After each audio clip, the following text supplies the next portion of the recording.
ஆண்டாள் பிரியதர்ஷினி அவர்கள்ட்ட அரசியல் நோக்கில் இந்த வழக்கு பார்க்கப்பட்டிருக்கிறது அப்படின்னு நீதிமன்றம் சொல்லுது. அரசியல் நோக்கத்துக்காக இந்த கேஸை டீல் பண்ணியிருக்கீங்க அப்படின்னு சொல்லுது இல்லையா? இல்லை, அரசியல் நோக்குங்கிறது நிச்சயமாக இல்லை. ஏன்னா காலமாக தமிழர்களின் விடுதலைக்காக, தமிழர்களின் உரிமைகளுக்காக போராடி கொண்டிருப்பது தான் நம்முடைய தமிழ்நாடு அரசு. அதை நினைவில் வச்சுக்கணும். அதனால் போகிற போக்கில் நீதிமன்றம் இப்படி ஒரு கருத்தை பதிவிடுகிறது என்பதே ஒரு தவறான கருத்து தான் நான் சொல்ல விரும்புகிறேன். அரசியல் நோக்கம் என்னவாக இருக்க முடியும்? அதை சொல்வதற்கு நீதிமன்றத்துக்கு அந்த உரிமை இருக்கா அப்படிங்கிற ஒரு கேள்வி இருக்குது. எனக்கு அதை பற்றி தெரியலை. இதில் இந்த சட்டம் என்ன சொல்லுது, என்ன செய்யணும், அதை பற்றி தான் அவங்க தீர்ப்பு சொல்ல முடியுமே தவிர, இந்த அரசு ஒரு அரசியல் நோக்கத்துக்காக இப்படி ஒரு செயலை செய்கிறது. எது அரசியல் நோக்கம்? மக்களை பாதுகாக்க வேண்டும் என்பது அரசியல் நோக்கம்தான். அங்கே சட்டம் ஒழுங்கை பராமரிக்க வேண்டும் என்பதும் அரசியல் நோக்கம் தான். ஒரு நாள்ல அங்க விளக்கு ஏற்றுவதற்கு அனுமதித்தா பொது அமைதிக்கு ஆபத்து ஏற்படும் அஞ்சுவது ஆபத்தானது அப்படின்னு குறிப்பிடுறாங்க. ஆமா, ஒரு நாள்ல முடிகிற விஷயம் இல்லை இது. ஏன்னா நம்ம காலங்காலமாக பார்த்தாச்சுப்பா. பாபர் மசூதி இடிப்புங்கிறது ஒரு நாளில் நடந்தது இல்லை. அதற்கு எப்படிப்பட்ட திட்டங்கள் தீட்டப்பட்டன, எப்படி அங்கே ஒரு உள்ளே கொண்டு போய் ஒரு சிலையை வச்சாங்க, அதை வைத்து ஒரு வழக்கை பதிவு செய்தார்கள். அப்புறம் தீர்ப்பு வந்து ராமர் கோயிலே வந்துருச்சு. நம்ம ரொம்ப கடந்து வந்துட்டோம்ல. இதே மாதிரி தான் இந்த விஷயத்தையும் ரொம்ப கடந்து போயிடுவீங்க, ரொம்ப கடந்து போயிடுவோம். அது நடக்க வேண்டாம் என்பதற்காகத்தான் இந்த மாதிரியாக ஒரு செயல், ஒரு நடவடிக்கை நம்முடைய தமிழ்நாடு அரசு எடுத்தது. அதை தவிர சிறுபான்மையினர் வாக்குகளுக்காக திமுகவினர் அல்லது திமுக அரசு இப்படி செய்கிறது அப்படின்றாங்கல்ல. திமுகவை வெல்ல வைத்து முதல்வராக ஆக்கியதும் இங்கே இருக்கக்கூடிய தமிழர்கள், இந்துக்களும் தான்.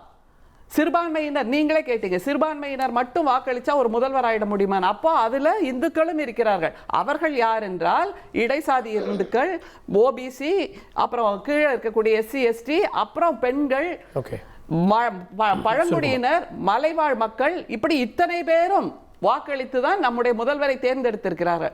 அப்படின்னா இந்துக்களும் அதில் இருக்கிறார்கள்ங்கிறத முதல்ல புரிஞ்சுக்கணும். அதனால சிறுபான்மை வாக்குக்காக சொல்றது தப்பு. அப்புறம் திரும்ப இந்த டிபேட் முழுக்க ஷெல்வி அவர்கள் நான் நீதிபதியை விமர்சித்தேன் ஒரு பிக்சரை, நரேட்டிவை செட் பண்ணார். நான் நீதிபதியை விமர்சிக்கவே இல்லை. ரெண்டு விஷயம். ஒன்று, எச்சில் நிலையில நீங்களும் நானும் உருளணும்னு சொன்னார் இந்த நீதிபதி. ஞாபகம் இருக்கா? அது ஒரு தீர்ப்பு தான். தீர்ப்பை விமர்சிக்க உரிமை இருக்கு. எனக்கு உடன்பாடு இல்லை. அப்படி ஒரு தீர்ப்பை கொடுத்தவர், அப்படி ஒரு தீர்ப்பு கொடுக்கப்பட்டது. அந்த இடத்துக்கு போறப்பதான் அது தனிநபரா நீதிபதியை குற்றம் சாட்டுவது. நான் நீதிபதியை சொல்லல. அப்படி ஒரு தீர்ப்பை கொடுத்தால் அது என்னுடைய தன்மானத்துக்கு, சுயமரியாதைக்கு இழுக்கு என்று எனக்கு ஒரு உணர்வு இருக்கிறது. அதே மாதிரி இதே நீதிபதி இன்னொரு விஷயத்தையும் சொன்னார். மேடை ஏறி பெருமையாக சொன்னார். என்னன்னா, அவருடைய நண்பர்கள் யாரோ அமெரிக்கால இருந்து வந்தாங்களா, டீ கடையில டீ குடிச்சிட்டு இருந்தவங்க மேல போய் மோதி கொன்னுட்டாங்க. ஆனா அந்த அம்மா அடுத்த நாள் அமெரிக்கா போகணுங்கிறதுனால நான் அந்த வழக்கை இப்படி கையாண்டேன்னு அவரே ஒத்துக்கிட்டார். இதுல நான் சொல்லவே இல்லை எதுவும், ஏன்னா இது நடந்ததே எனக்கு தெரியாது. எனவே இப்படியாக ஒரு நரேட்டிவை ஷெல்வி திரும்ப சொன்னார். நான் நீதிபதியை விமர்சிக்கவில்லைங்கிறத புரிஞ்சுக்கோங்க. அதுதான் மிக முக்கியம். அதை தவிர இன்னொன்னு, நீதியை நாம் காப்பாற்ற வேண்டும், தீர்ப்பை நாம் பின்பற்ற வேண்டும். அப்படின்னா சபரிமலை தீர்ப்பில் உச்ச நீதிமன்றம் ஒரு தீர்ப்பு கொடுத்தது, பெண்களும் அங்கே செல்லலாம். அதற்கு எதற்காக இவர்கள் எதிராக சொல்லுங்க. அப்போ ஆகம விதிகளை மீறவில்லையா? அங்கே உள்ள இந்துக்களுக்கு எதிராக அவர்கள் செயல்படவில்லையா? அதுதான் மிக முக்கியம். இவர்கள் தான் இந்த இந்துக்கள் கருவறைக்குள் வரக்கூடாது என்று சொன்னார்கள். ஆனால் நாம் தான், நம்முடைய திராவிட மாடல் ஆட்சி தான் இதற்கான சட்டத்தை உருவாக்கி நம்மை கருவறைக்குள் அனுப்பி. அதுதான் மிக முக்கியம். அதாவது எங்களுக்கு இறுதி கருத்து தானே எப்பவுமே. ஏன்னா கடைசி வரைக்கும் பேச விட்டுறதே இருக்கிறீங்களே. இது என்ன சார், நீங்க பேசுனீங்க, அப்ளிகேஷன் வந்து 12 of 2025ல மேல்முறையீட்டு வழக்கை விசாரிக்க ஆரம்பித்தவுடன் அரசு தரப்பு இவ்வளவு நாள் சொல்லாத ஒரு தகவலை தாக்கல் செய்தது. அதாவது தீபத்தூண் தர்காவுக்கு சொந்தமானது என்று சொன்னார்கள். ஆனால் அதை நிரூபிக்க அவர்களிடம் ஒரு விதமான ஆதாரமும் இல்லை. இங்கே ஒரே விஷயத்தை முன்வைக்க விரும்புகிறேன். இதற்கு முன் 1935 மலை விவகாரம் விசாரிக்கப்பட்ட போது நீதிமன்றம் சந்தேகத்திற்கு இடமில்லாமல் அந்த மலை முழுவதும் முருகர் கோயிலுக்கு சொந்தமானது என்று தீர்ப்பளித்தது. இதன் மூலமாக அந்த மலையில் இருக்கக்கூடிய எல்லா வஸ்துக்களும் திருப்பரங்குன்றம் கோயிலுக்கு சொந்தமானது என்று எந்த சந்தேகம் இடமில்லாமல் நிரூபணமாகிறது. அப்படி இருக்க இப்படி ஒரு வாதத்தை அரசு தரப்பு வைத்ததை நீதியரசர்கள் என்ன தெரியுமா சொன்னார்கள்? சைல்டிஷ், குழந்தைத்தனமானது என்று சொல்லிவிட்டார். இது நாங்க சொல்லல, ஓப்பன் கோர்ட்ல நடந்தது. அதே போல தீபத்தூண் மீது தீபம் ஏற்றுவதால் வன்முறை ஏற்படும், சட்ட ஒழுங்கு கெடும், அதனால் 144 தடை உத்தரவு பிறக்கப்பட்டது என்று வாதம் வந்த பொழுது தீபமேற்றி எப்பொழுதாவது ஏதாவது வன்முறை நிகழ்ந்ததா என்ற கேள்விக்கு சரியான பதில் இல்லை. அதையும் நீதியரசர்கள் வன்மையாக கண்டித்தார்கள். ஒரு பிரச்சனையும் சொல்லிட வேண்டியது. அதாவது நீதிபதிகளை பற்றி ஓப்பனா வந்து டிவியில வந்து பேசிட்டு நான் நீதிபதிகளை பேசவில்லை, நீதிபதிகளுடைய தீர்ப்பை பேசினேன்றது. உங்களுக்கு நீதிபதிகளுடைய தீர்ப்புகளுடைய பாதகங்கள் சாதகங்களை பற்றி பேசுவதற்கு எல்லா உரிமை உண்டு.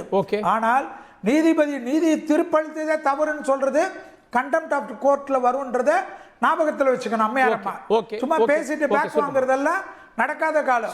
எல்லாமே ரீவைண்ட் பண்ணி எடுத்து வச்சிருக்கிறோம். எல்லாத்தையும் நாங்களும் எடுத்து வச்சிருக்கிறோம்.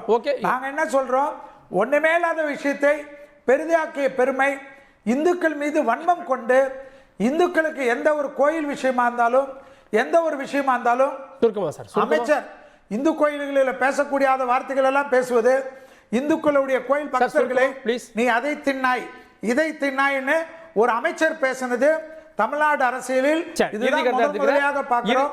எல்லா கோயில்களிலும் அமைச்சர் அவர்கள் வரிசை கட்டி ஒரு பேசினதையும் நம்ம மக்கள் கண்டிப்பாக பார்த்திருக்கிறார்கள். எல்லாமே வந்து கொண்டிருக்கிறது. சோசியல் மீடியாவில் மக்களை வந்து மிக மிக இந்துக்களாக பிறந்ததற்கு தமிழ்நாட்டில் இருக்கக்கூடிய மக்கள் ஒவ்வொருத்தரும் இந்துக்களுடைய பிரதிநிதிகள் என்று சொல்லக்கூடிய திராவிட முன்னேற்ற கழகம் அந்த அமைச்சர்கள் ஒவ்வொரு திருவிழாவிலும் கோயில்களில் இருக்கக்கூடிய பக்தர்களை எப்படி துன்புறுத்துகிறார்கள் என்பதை வரக்கூடிய காலகட்டத்தில் புகைப்படமாக டிஜிட்டலாக கொண்டு செல்வோம். அருணன் இறுதி கருத்து.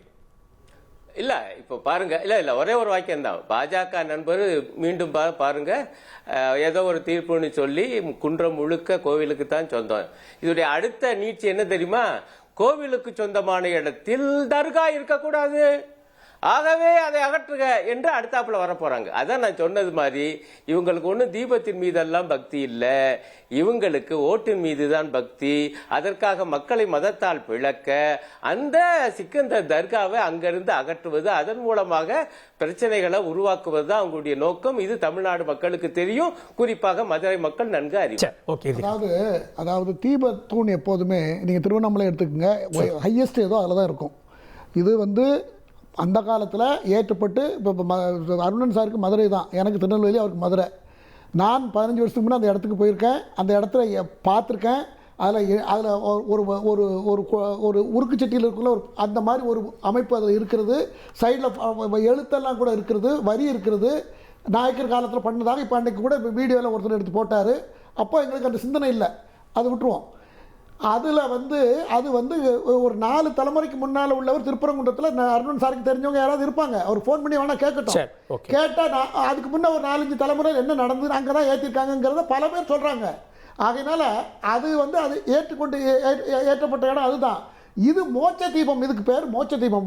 விநாயகர் கோயிலில் இருக்கிறது மோட்ச தீபம். எப்படி மோட்ச தீபம்னா, முன்னோர்கள் பெரியவர்கள் யாரும் இறந்து விட்டார்கள் என்றால் 30 நாள் கழித்து மொட்டை எல்லாம் போட்டு அங்கே அதெல்லாம் அந்த பழக்கம் உண்டு.